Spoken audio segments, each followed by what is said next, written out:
বিসমিল্লাহির রহমানির রহিম। আসসালামু আলাইকুম। আপনাদের স্বাগতম। চলেন আজকে রান্না শুরু করি। শুটকি বোনা করতেছি।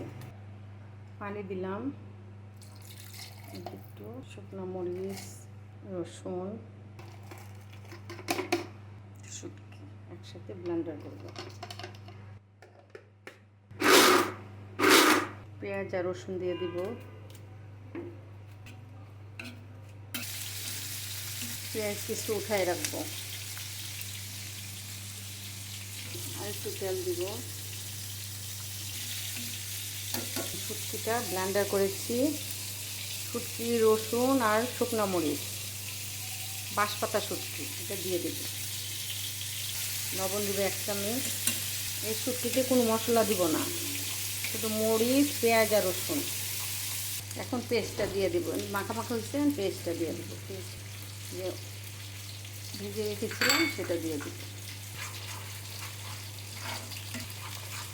তোমার বাঁশপাতা শুটকি বোনা হয়ে গেছে, নামিয়ে ফেলবো।